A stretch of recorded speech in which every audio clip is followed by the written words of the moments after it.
May 5th, 2018. Alright, so here we are back in the greenhouse. It hasn't been very long at all. I'll have to look back at the date. I'll put it up on the screen. Since I fed these with some Sea Shield and I think some Rejuvenate, maybe not, definitely some Micro Pack. But I'll go back and look and see. I don't think it's been more than 5 or 7 days, and they have shot up. I mean, they've just totally responded. We do still have a little bit of white flies in here, but I'm not worried about them at all, because I know when we go out in the field, they're not going to stand a chance against the nutrition these plants are going to have. Anyway, I promised I would do a video about air pots. So, here we are. This is an air pot. The basic principle of an air pot is it's a pot you can actually disassemble. I'll show you one that's apart. It's a pot that you can disassemble, and it has a special thing that we'll talk about. It is very beneficial to developing strong root systems for transplants. Okay, so that is an assembled air pot with its bottom in and its clip in, and this is a disassembled air pot. So you can take these and flatten them out and stack them for storage, which makes them compress down to a nice small space, and you can get them apart to clean them and whatever, and they come apart to come off of the plant when you go to transplant. The really beneficial thing about these, if you look, there's all little holes in the sides of these pots, and those holes have a special like well going out to the hole, right? So the roots come out and they hit this hole, and because of the air that they're exposed to, the tip of the root stops growing and kind of self-prunes basically. And because it self-prunes, if you know anything about pruning, when you clip and prune a plant off, that puts more strength in the lower part of that plant. It strengthens the whole stem and the whole stalk system. So same thing on the roots. So when that root comes out to the tip and hits the tip and can't go any further, and it self-prunes back, it develops another set of roots, side roots off of itself, and they keep doing that. So what you end up with is a massive root ball inside of this pot zone here. And when you go and transplant these in the ground, they have a huge root system established already, and they take off and develop at a phenomenal rate. That said, these are pretty expensive. I can't remember exactly how much they are. These were given to me by a friend.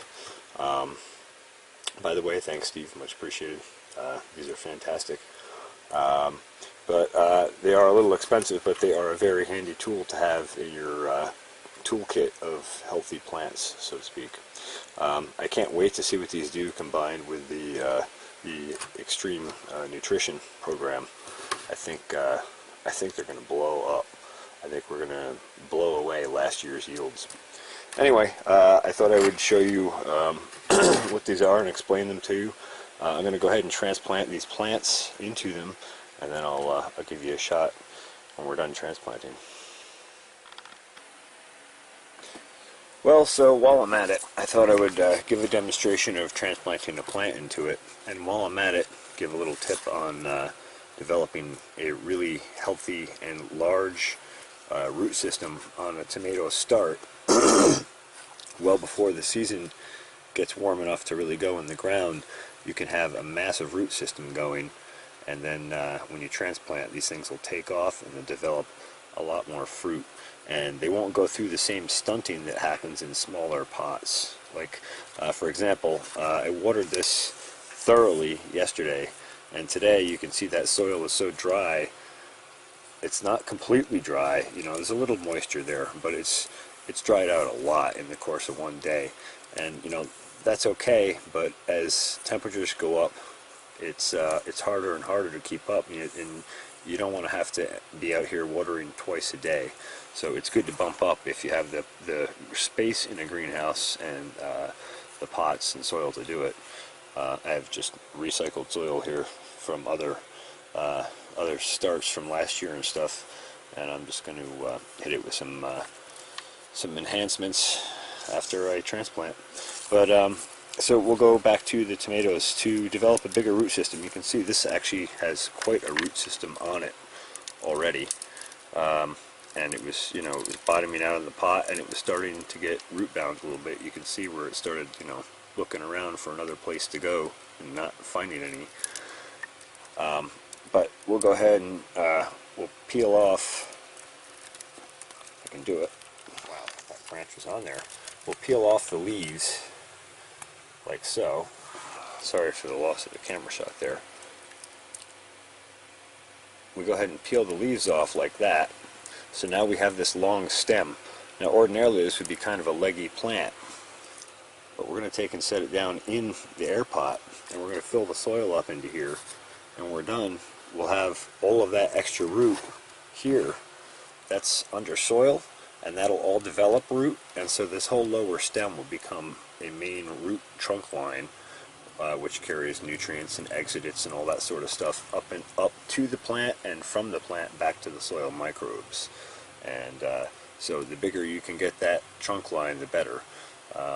You could basically look at a stem and the size of a stem as the size of the pipeline that, you know, can travel nutrients and exudates and water and all those critical things that make plants grow. So you want the biggest stem you can have, and you don't want the stem to get stunted or kinked or broken. You want a healthy stem. And the more mainline root shoots you have coming into a given stem, obviously the more capacity you have for exchanging those nutrients and exudates.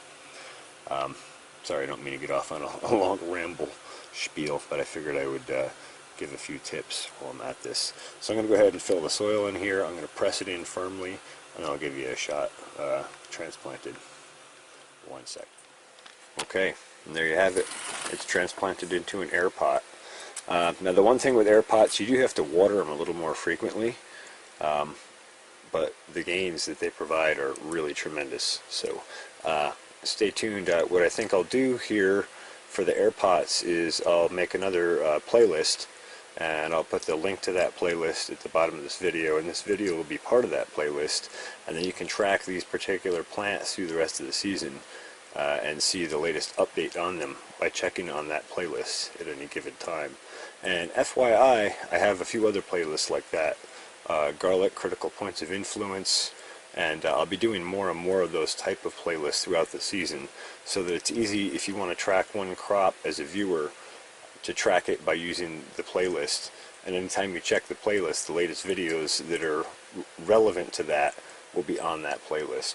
So I hope that helps my viewers, and I hope you appreciate the channel. Thanks for watching the Farmacy Seeds Network. Don't forget to like and subscribe if you like the video or want to subscribe. And I hope you will come back and join us and check out some of our other videos. Thanks for watching the Farmacy Seeds Network. So there we are. Those are all the ones that need to be bumped up. Looks like 6 in all total.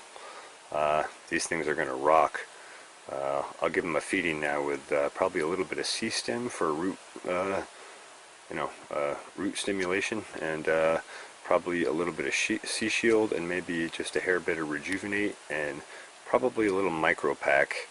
And I gave them an inoculant shot last night or the night before. I gave everything in the greenhouse a shot of Biogenesis, BioCoat Gold, and Spectrum Extra, trifecta, so to speak. So, alright, that's it. Thanks for watching the Farmacy Seeds Network.